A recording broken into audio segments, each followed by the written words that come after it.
नमस्कार दोस्तों, स्वागत है आप सभी का आपके अपने YouTube platform one week study point पर। दोस्तों आज की क्लास रहेगी हमारे बीए सेकंड ईयर वालों के लिए दोस्तों हिंदी साहित्य की वन वीक सीरीज को लेकर द्वितीय प्रश्न पत्र दोस्तों सेकंड पेपर पर हम अध्ययन करने वाले दोस्तों एग्जाम की दृष्टि से बहुत ही इंपॉर्टेंट सवालों पर डिस्कशन करने वाले दोस्तों। हमने वैसे खंड क के सवाल अति लघुतरात्मक प्रश्न और लघुतरात्मक प्रश्नों पर डिस्कशन कर चुके हैं। अगर आपने वो वीडियो नहीं देखा है दोस्तों, दो वीडियो ऑलरेडी बन चुके हैं, तो अगर आप उन वीडियो पर डिस्कशन नहीं किया दोस्तों, एग्जाम की दृष्टि से इंपॉर्टेंट सवाल थे, उन्हीं सवालों को रखा गया दोस्तों।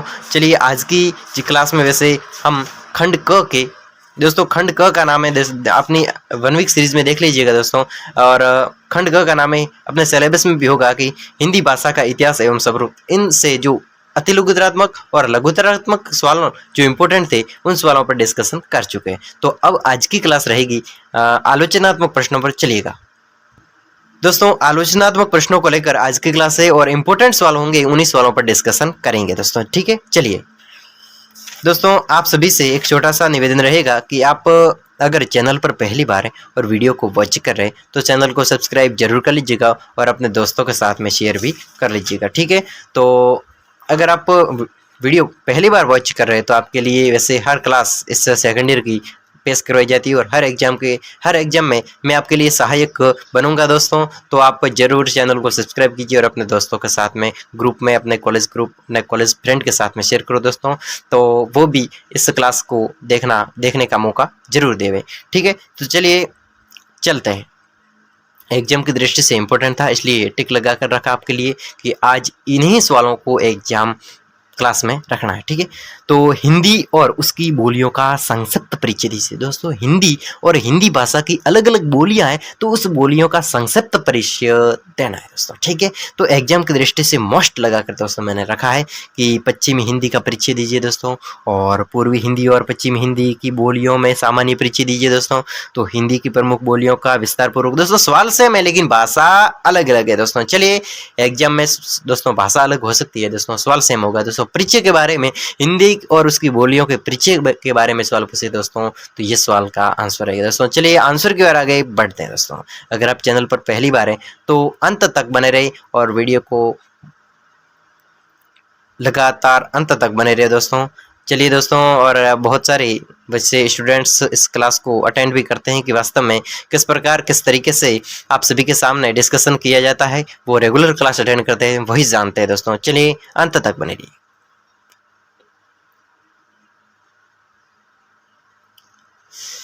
तो हिंदी भाषा की ओर से जो सामान्य परिचय है, ठीक है, तो हिंदी भाषा का भौगोलिक विस्तार काफ़ी दूर दूर तक दोस्तों, हिंदी भाषा का विस्तार है तो काफ़ी भारत में दूर दूर तक, वैसे आप जानते हैं भौतिक विस्तार तो हर जगह। तो हमारे देश में यह मुख्यतः हरियाणा, राजस्थान, मध्य प्रदेश, दिल्ली, हिमाचल प्रदेश, उत्तर प्रदेश, बिहार में बोली जाती है दोस्तों। हिंदी भाषा वैसे मुख्य तौर पर हरियाणा, राजस्थान, मध्य प्रदेश, दिल्ली, हिमाचल प्रदेश, उत्तर प्रदेश, बिहार में बोली जाती है। पंजाब के कुछ भाग अहोबार तथा फजिल का महाराष्ट्र के कुछ भाग भी हिंदी क्षेत्र में आता है दोस्तों। कुछ भाग है पंजाब के भी, वहां पर भी हिंदी बोली जाती है। ठीक है, इसके अतिरिक्त कर्नाटक तथा आंध्र के दक्षिणी हिंदी वाले भागों में कोलकाता, शिलांग, मुंबई, अहमदाबाद, हिंदी भाषी क्षेत्र के बड़े नगरों के छोटे छोटे क्षेत्र भी हिंदी भाषाई की से आबाद है दोस्तों। तो हिंदी भाषा वैसे लंबे दूर दूर भौतिक स्थानों पर विस्तृत है। वैसे कुछ राज्यों के नाम तो दे रखे हैं और साथ ही साथ पंजाब के कुछ भागों में बोली जाती है और साथ में ये अहमदाबाद मुंबई क्षेत्रों में भी बोली जाती है दोस्तों, और इसका विस्तार भी बहुत बड़ा है दोस्तों। तो चलिए हिंदी भाषा के बारे में, ये तो सामान्य परिचय था हिंदी भाषा का। तो हिंदी भाषा की बोलिए दोस्तों, हिंदी भाषा का सामान्य परिचय तो ये हुआ कि हिंदी भाषा वास्तव में किस राज्यों में बोली जाती है और किस अन्य क्षेत्रों में भी बोली जाती है। कुछ ऐसे क्षेत्र हैं जहाँ पर अन्य भाषा दोस्तों, अन्य क्षेत्रों में भी इस भाषा को, हिंदी भाषा को यूज किया जाता है। तो हिंदी भाषा की बोलियाँ किस प्रकार की, डॉक्टर भोलानाथ तिवारी ने हिंदी क्षेत्र की मुख्य 17 बोलियां बनाई दोस्तों। कितनी? हिंदी भाषा की 17 बोलियां बनाई। इन्हें 5 बोली वर्ग या उपभाषाओं में भी दोस्तों, जी भोलेनाथ तिवारी ने इस 17 बोलियों में बताइए दोस्तों, हिंदी भाषा की कितनी 17 बोलियां बताइए और इस वर्ग या उपभाषाओं में विभक्त किया। तो चलिए आगे बढ़ते हैं। तो भोलेनाथ तिवारी के द्वारा किस प्रकार डिवाइडेशन किया गया इस भाषाओं का कि पश्चिमी हिंदी, पश्चिमी भाषा दोस्तों, पश्चिमी क्षेत्रों में जो पश्चिमी हिंदी बोली जाती है किस प्रकार, खड़ी बोली, ब्रजभाषा, हरियाणी और बुंदेली, कन्नौजी। तो ये भाषा पश्चिमी हिंदी की भाषा है। पश्चिमी हिंदी की भाषा कौन कौन सी है? तो खड़ी बोली, ब्रजभाषा, हरियाणी, बुंदेली, कन्नौजी। ठीक है। फिर है पूर्वी हिंदी। कौन सी हिंदी? पूर्वी हिंदी। पूर्वी हिंदी के बारे में बात करें तो अवधी, बघेली और छत्तीसगढ़ी, ये भी भाषा पूर्वी हिंदी पूर्वी क्षेत्रों में की ओर बोली जाती है। ठीक है। अगली है राजस्थानी दोस्तों, अपनी राजस्थानी भाषा। तो पश्चिमी राजस्थानी, मारवाड़ी दोस्तों, पश्चिमी राजस्थान हमारा भाग आता है। पश्चिमी राजस्थान में मारवाड़ी भाषा हमारे यहाँ पर बोली जाती है बिल्कुल। और पूर्वी राजस्थानी हमारे यानी पूर्वी साइड में, यानी कि जयपुरी भाषा बोली जाती है। जयपुर की ओर जयपुरी, यानी पूर्व की ओर। अब राजस्थान का नक्शा, राजस्थान के नक्शे में पूर्व की ओर जयपुरी भाषा बोली जाती है। और साथ में उत्तरी राजस्थानी में मेवाती बोली है। कौन से? उत्तरी राजस्थान में मेवाती, उत्तरी। अब राजस्थान का नक्शा, उसमें उत्तरी भागों में कौन सी बोली जाती है? जैसे कि गंगानगर, हनुमानगढ़, तो यहाँ पर कहाँ कौन सी? मेवाती बोली जाती है। ठीक है। और दक्षिणी राजधानी मालवी, दक्षिण की ओर। ठीक है। बांसवाड़ा, डूंगरपुर, यहाँ पर मालवी बोली, सॉरी दोस्तों, मालवी बोली जाती। तो हिंदी भाषा के ये अलग अलग रूप है। और पहाड़ी दोस्तों, पहाड़ी क्षेत्रों में रहने वाले लोग कौन सी भाषा बोलते हैं? तो पश्चिमी पहाड़ी, पश्चिम की ओर पहाड़ है तो पश्चिमी पहाड़ी, मध्यवर्ती पहाड़ी, और हम कह सकते हैं कुमायूनी गढ़वाली, और बिहारी भाषा, वैसे बिहार की ओर है भोजपुरी। बिहार की ओर कौन सी? भोजपुरी, मगही और मैथिली। भोजपुरी, मगही और मैथिली। तो ये भाषा बिहार की ओर बोली जाती है। तो हिंदी भाषा के ये रूप है, डिवाइडेशन है। ठीक है। तो डॉक्टर तिवारी उपयुक्त 17 बोलियों के अतिरिक्त ताजू, बेकी, निमाड़ी को मिलाकर हिंदी की 19 बोलियां दोस्तों, हिंदी की 17 मुख्य बोलियों के साथ में। वैसे इस तिवारी जी ने क्या किया कि ताजुकी और निमाड़ी, इन दोनों बोलियों को शामिल किया, और 17, 18 और 19, यानी कि 19 बोलियां हो गई कुल मिला के। तो पश्चिमी हिंदी और पूर्वी हिंदी में किस प्रकार है? पश्चिमी हिंदी और पूर्वी हिंदी में क्या डिवाइडेशन है, किस प्रकार है? तो इसको देख लेते हैं। पश्चिमी हिंदी क्या और पूर्वी हिंदी क्या? पश्चिमी हिंदी में कितना फर्क है? पश्चिम की ओर, यानी कि हमारे साइड में जो मारवाड़ी बोली जाती है ये यहाँ पर हिंदी, और पूर्वी हिंदी पूर्व के क्षेत्रों में, जयपुरी क्षेत्रों में। ठीक है। तो वहाँ पर हिंदी किस प्रकार है, तो उसके बारे में डिस्कशन कर लेते हैं कि ये नाम डॉक्टर ग्रियर्सन के रखे हुए। कौन से? किसके? डॉक्टर ग्रियर्सन के द्वारा जो पश्चिमी हिंदी, पूर्वी हिंदी, दक्षिणी हिंदी, किसके द्वारा? ग्रियर्सन के द्वारा रखे गए। वे केवल 8 बोलियों को ही भाषा वैज्ञानिक दृष्टि से हिंदी के अंतर्गत मानते थे दोस्तों। केवल 8 भाषाओं को ग्रियर्सन क्या मानते थे? केवल 8 भाषाओं को, बोलियों को ही वैज्ञानिक दृष्टि से हिंदी के अंतर्गत मानते थे। वैज्ञानिक दृष्टि से 8 भाषा जो हिंदी के अंतर्गत मानते थे। ठीक है। इसलिए हिंदी शब्द का प्रयोग केवल पश्चिमी हिंदी तथा पूर्वी हिंदी के नाम से ही उन्होंने किया दोस्तों। इस ग्रियर्सन ने क्या किया कि हिंदी भाषा को केवल पश्चिमी हिंदी तथा पूर्वी हिंदी के नाम से ही उन्होंने इसका डिवाइडेशन किया। अन्य सभी राजस्थानी, पहाड़ी, बिहारी में नहीं किया दोस्तों। पूर्वी और पश्चिमी और पूर्वी यही किया इसने डिवाइडेशन किया। इसके अनुसार हिंदी की 8 बोलियां, किसके अनुसार? ग्रियर्सन के अनुसार, डॉक्टर ग्रियर्सन के अनुसार हिंदी की 8 बोलियां हैं। पश्चिमी हिंदी में खड़ी बोली, हरियाणी, ब्रज, बुंदेली, कन्नौजी। पूर्वी हिंदी में अवधी, बघेली, छत्तीसगढ़ी। यहाँ हम हिंदी की इन 8 बोलियों के साथ साथ सभी बोलियों पर प्रकाश डालने का प्रयास कर रहे हैं दोस्तों। यहाँ पर हम जैसे डॉक्टर ग्रियर्सन के द्वारा दी गई 8 बोलियों के साथ साथ हम इन सभी बोलियों इन जो 8 बोलियां, इन पर प्रकाश डालने की कोशिश में रह रहे हैं। दोस्तों चलिए पश्चिमी बोली, पश्चिमी हिंदी भाषा की बात करें तो यहाँ पर खड़ी बोली है दोस्तों। तो खड़ी बोली किस क्षेत्रों में किस प्रकार? तो विशुद्ध रूप से हिंदी भाषा जिसे हम खड़ी बोली के नाम से स्वीकार करते हैं दोस्तों। खड़ी भाषा क्या है कि खड़ी भाषा विशुद्ध रूप से, यानी विशुद्ध यानी शुद्ध नहीं है, अशुद्ध है। तो विशुद्ध रूप से हिंदी भाषा जिसे हम खड़ी बोली के नाम से जानते हैं, यानी हिंदी की एक विशुद्ध भाषा है। तो यह मध्य प्रदेश की भाषा, कहाँ की? एमपी की भाषा, मध्य प्रदेश की। आजकल यह मेरठ, मुरादाबाद, मुजफ्फर, बिजनौर, रामपुर, सहारनपुर, देहरादून, अंबाला, सहारनपुर, पटियाला के कुछ भागों में बोली जाती है दोस्तों। तो ये खड़ी बोली किस क्षेत्रों में बोली जाती है? एक बार पुनः आजकल ये मेरठ, मुरादाबाद, बिजनौर, रामपुर, सहारनपुर, देहरादून, अम्बालाल, पटियाला। दोस्तों आप अपनी वीडियो की स्पीड को बढ़ा लीजिए कि कुछ भागों में बोली जाती है। यहाँ उदय नारायण तिवारी इसका उपयुक्त नाम नागरी हिंदी मानते हैं। दोस्तों यहाँ पर जो उदय नारायण तिवारी इसका उपयुक्त नाम है हिंदी, नागरी हिंदी मानते हैं। किसको? खड़ी बोली को नागरी हिंदी मानते हैं। ठीक है, कौन? ये उदय नारायण। ठीक है, भारत के संविधान में इसी को राष्ट्रभाषा का पद पर आसीन किया गया। इसी खड़ी बोली को भारत का जो संविधान में इसी खड़ी बोली को आसीन किया गया है। प्राचीन युग में मध्य देश की भाषा संस्कृत, पाली, शेरशानी अपभ्रंश को जो स्थान था, आज हिंदी ने राष्ट्रभाषा के रूप में वही स्थान प्राप्त कर लिया। दोस्तों चलिए आगे हरियाणी बोली के बारे में डिस्कशन कर लेते हैं। हरियाणी का विकास उत्तरी शेरशानी अपभ्रंश के पश्चिमी रूप से हुआ है। खड़ी बोली अहिरवाटी, मारवाड़ी, पंजाबी से घिरी इन बोली को खड़ी बोली का पंजाबी से प्रभावित करते। दोस्तों खड़ी बोली को पंजाबी से जो प्रभावित करते हैं। ठीक है, हरियाणी का विकास उत्तरी शेरशानी अपभ्रंश से हुआ। किसका? हरियाणी बोली का विकास उत्तरी अपभ्रंश से हुआ है। उत्तरी शेरशानी अपभ्रंश से हुआ है। अपभ्रंश के पश्चिमी रूप से हुआ है। खड़ी बोली अहिरवाटी, मारवाड़ी, पंजाबी से घिरी इस बोली को खड़ी बोली का पंजाब से प्रभावित मानते हैं। किससे? इस खड़ी बोली को वैसे पंजाबी से घिरी इस बोली को खड़ी बोली का पंजाबी से प्रभावित रूप मानते हैं। इसका क्षेत्र मोटे रूप से हरियाणा, इसका क्षेत्र हरियाणी बोली का हरियाणा क्षेत्र है। ठीक है, बोलने का। फिर पंजाब का कुछ भाग, दिल्ली का देहाती भाग, दिल्ली का कौन सा? देहाती भाग। इसकी मुख्य बोलियां जाटू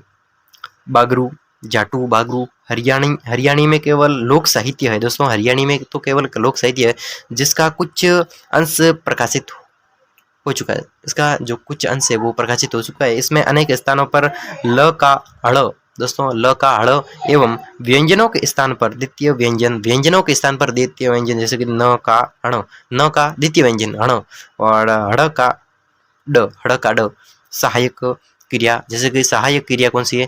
कि हूँ, है, एक तो है बिंदी, एक है, और हो के स्थान पर छू, छे, और एक तो छे बिंदी ऊपर एक छे, और छो को वे स्थान पर सम ने जाना है। दोस्तों आदि इसकी प्रमुख विशेषता है। ये विशेषता थी कि किस स्थान पर, किस शब्दों के स्थान पर कुछ अलग, जैसे कि एक व्यंजन के स्थान पर द्वितीय व्यंजन का उपयोग, जैसे कि न का अण और हड़ का ड, इस प्रकार कुछ इसकी विशेषता है। चलिए आगे बढ़ते हैं। ब्रिज भाषा की ओर आगे बढ़ते हैं। अपनी सरलता और सौष्ठव के कारण ब्रिज भाषा मध्यकाल में अपने पूरे यौवन पर थी। दोस्तों ये जो ब्रिज भाषा है, ये ब्रिज भाषा अपनी सरलता और सौष्ठव के कारण ब्रिज भाषा मध्यकाल में अपने पूरे यौवन पर थी। दोस्तों अपने पूरे यौवन काल यानी बहुत ही विकसित, अच्छी तरीके से एक हम कह सकते हैं कि अच्छी तरीके से विकसित थी, और मध्यकाल में पूरी तरीके से यौवन अवस्था पर थी। और यौवन का अर्थ होता है एक जवानी की अवस्था में। ठीक है, तो ये ब्रिज भाषा अपनी सरल और सौष्ठवता के कारण, एक सरल भाषा और सौष्ठवता के कारण, एक सटीक भाषा के कारण ब्रिज भाषा मध्यकाल में ये पूरे यौवन अवस्था पर थी। ठीक है, उस समय ब्रिज भाषा को उत्तर भारत की साहित्य भाषा होने का गौरव प्राप्त था। दोस्तों उस समय इस मध्यकालीन जो मध्यकाल था, तो इस मध्यकाल में ब्रिज भाषा बोली जाती थी और बहुत फेमस थी, और यौवन काल यानी कि जवानी की अवस्था में थी ये भाषा। तो उस समय ब्रिज भाषा को उत्तर भारत की साहित्य भाषा होने का गौरव, दोस्तों उत्तर भारत की साहित्य भाषा के रूप में इस ब्रज भाषा को मान लिया गया, और इसको पदवी मिल गई। किस? एक उत्तर भारत की साहित्य भाषा कौन सी? ब्रज भाषा। ये मध्यकाल में हुआ था। ठीक है, तो किंतु खड़ी बोली के क्रमिक विकास यानी क्रमबद्ध खड़ी बोली का विकास हुआ, और इस विकास ने इसका यह यश सवय वर्ण कर लिया। दोस्तों ये जो ब्रज भाषा है, तो ब्रज भाषा के साथ में ये खड़ी बोली भाषा है, तो इसने इस ब्रज भाषा का स्थान ले लिया, यानी कि ब्रज भाषा के क्रमिक विकास ने इस खड़ी बोली के क्रमिक विकास ने इसका यह यश सवय वर्ण कर लिया, यानी कि इस ब्रज भाषा के स्थान पर खड़ी बोली आ गई और आजकल इसका प्रचलन मात्र एक बोली के रूप में रह गया है। धौलपुर, अलीगढ़, मथुरा, आगरा के क्षेत्रों में अभी तक यह शुद्ध रूप से बोली जाती है और भरतपुर, गुड़गांव, करौली के आसपास इस बुंदेली बोली का प्रभाव है और ब्रज भाषा के भी एटा और मथुरा के दो अचलिक रूप माने जाते हैं दोस्तों। तो ये ब्रज भाषा आजकल कहाँ पर बोली जाती है दोस्तों? ब्रज भाषा है वो आजकल धौलपुर, अलीगढ़, मथुरा, आगरा के क्षेत्रों में शुद्ध रूप से बोली जाती है। भरतपुर, गुड़गांव, करौली के आसपास इस बुंदेली भाषा का प्रभाव भरतपुर कहाँ पर? भरतपुर, गुड़गांव, करौली के आसपास में, ठीक है। ब्रज भाषा एटा, मथुरा के दो आंचलिक स्वरूप माने जाते हैं इसके, ठीक है। तो सूरदास, तुलसीदास, नंददास, रहीम, रसखान, बिहारी देव, रत्नाकर आदि इसके प्रमुख कवि है दोस्तों। इस ब्रज भाषा के ये कवि है, मुख्य रहीम, रसखान, बिहारी देव, रत्नाकर, तो ये किसके? ब्रज भाषा के कवि है। चलिए दोस्तों बुंदेली भाषा की ओर आगे बढ़ते हैं दोस्तों। एग्जाम की दृष्टि से इंपॉर्टेंट सवाल है कि हिंदी भाषा की जो बोलियां हैं उसका संक्षिप्त में परिचय देना है दोस्तों। हिंदी भाषा की बोलियां कौन कौन सी है दोस्तों? खड़ी बोली हिंदी भाषा का एक परिचय है दोस्तों। तो हिंदी भाषा की अलग अलग बोलियां दोस्तों, हिंदी भाषा की अलग बोलियां हैं जैसे कि खड़ी बोली, ये भी हिंदी भाषा की बोली है। तो हरियाणी हमने पढ़ी, ब्रज भाषा पढ़ी, ये भी क्या है? एक हिंदी भाषा की क्या है? बोली है। तो एक बुंदेली बोली, ये भी हिंदी भाषा की बोली है। तो बुंदेले राजपूतों के कारण मध्य प्रदेश का उत्तर प्रदेश की सीमा के झांसी, छतरपुर, सारंग आदि तथा आसपास के भागों को बुंदेलखंड कहा जाता है दोस्तों। जो बुंदेली भाषा है वो बुंदेल राजपूतों के कारण मध्य प्रदेश, उत्तर प्रदेश, यूपी और एमपी, ठीक है, इनकी सीमा की झांसी, छतरपुर, सागर इसके आसपास में बुंदेलखंड कहते थे। इसके आसपास में जो रहते थे लोग वो बुंदेलखंड के नाम से जानते थे और वहीं की बोली बुंदेली या बुंदेलखंडी है। बुंदेली का विकास शौरसेनी अपभ्रंश से, दोस्तों बुंदेली भाषा है, इस बुंदेली भाषा का विकास है वो शौरसेनी अपभ्रंश से हुआ है। बुंदेली में लोक साहित्य काफी है दोस्तों, बुंदेली में जो लोक साहित्य है वो काफी हद तक है। इसमें इसरू फाग बड़े प्रसिद्ध है। कौन से? इसुरी फाग है वो बड़े प्रसिद्ध दोस्तों। कन्नौजी भाषा की ओर आगे बढ़ते दोस्तों, वैसे टाइम बड़ा लंबा होता। कन्नौजी भाषा, इसका प्रमुख रूप यह बोली पुरातन कन्नौजी राज्य की है। इटावा, फकरुद्दाबाद, शाहपुर, कानपुर, हरदोई, पीलीभीत आदि क्षेत्रों में ये बोली जाती है दोस्तों। अगली ये अवधी बोली, कौन सी बोली? अवधी बोली।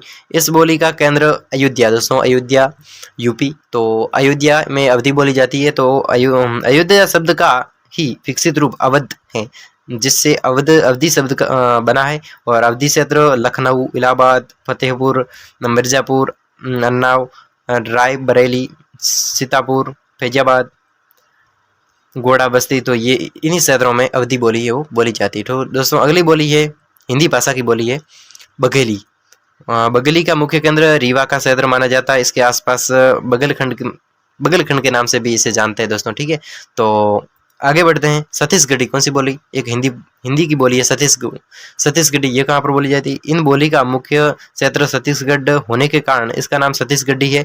अर्धमागधी अपभ्रंश के दक्षिणी रूप से इसका विकास हुआ दोस्तों। इस छत्तीसगढ़ी बोली का विकास कहाँ से हुए? अर्धमागधी अपभ्रंश से इसका उद्भव हुआ है, ठीक है। इसका क्षेत्र सरगुजा, कोरिया, बिलासपुर, रायगढ़, खैरागढ़, रायपुर से इसका क्या है? ये क्षेत्र है बोलने का, ठीक है। चलिए हिंदी की अन्य बोलियां दोस्तों, हमने जो बात करी बोलियों की, तो उससे भी अन्य बोलियां भी निकलती है। हिंदी की अन्य बोलियां कौन सी? मारवाड़ी दोस्तों, एक अन्य बोली में हिंदी की एक बोली है, हिंदी में से ही एक बोली बनी है। कौन सी? मारवाड़ी बोली। हमारे क्षेत्र में, पश्चिमी राजस्थान हमारे क्षेत्र में बोली जाती है दोस्तों, जोधपुर, ठीक है, संभाग में। तो अब तो संभाग वैसे चेंज हो गया। राजधानी का यह रूप पश्चिमी राजस्थान अर्थात जोधपुर, अजमेर, मेवाड़, सिरोही, जैसलमेर, बीकानेर आदि क्षेत्रों में बोला जाता है। शौरसेनी अपभ्रंश के उपागर रूप से इसका विकास हुआ है।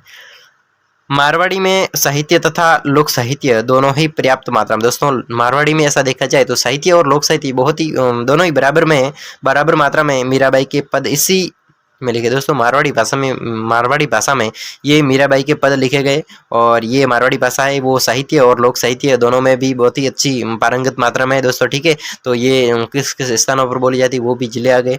और मेवाड़ी, ढूंढाड़ी, मारवाड़ी, ढूंढाड़ी, बोलिए मारवाड़ी, ढूंढाड़ी, मेवाड़ी, सिरोही आदि इसकी उपबोलियां, ठीक है।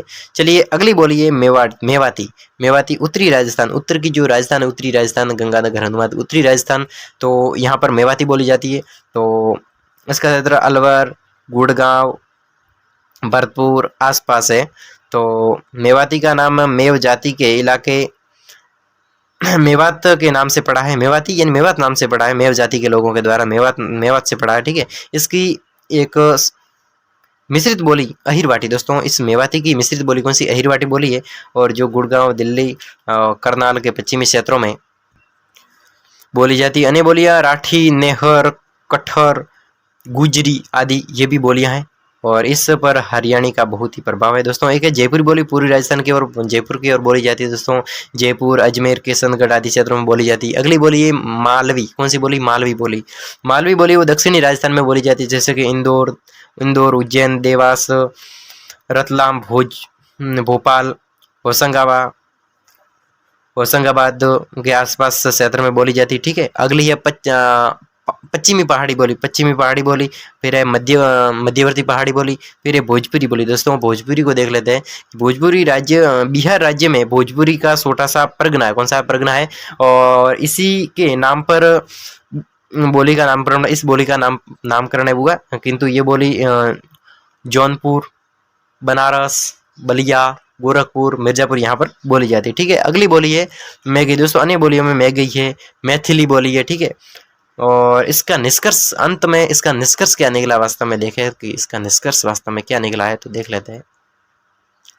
चलिए संक्षेप में पश्चिमी हिंदी और पूर्वी हिंदी की बोलियों का विभाजन भाषा विद्या डॉक्टर ग्रियर्सन ने किया हुआ है। ग्रियर्सन हिंदी की 8 बोलियों को ही भाषा वैज्ञानिक दृष्टि से हिंदी के अंतर्गत मानते थे। वे पश्चिमी हिंदी के अंतर्गत 5 और पूर्वी हिंदी के अंतर्गत 3 बोलियों का उल्लेख करते हैं। डॉक्टर भोलेनाथ तिवारी ने पश्चिमी हिंदी के अंतर्गत ताजुजबेकी और निमाड़ी बोलियों की गणना करते हैं।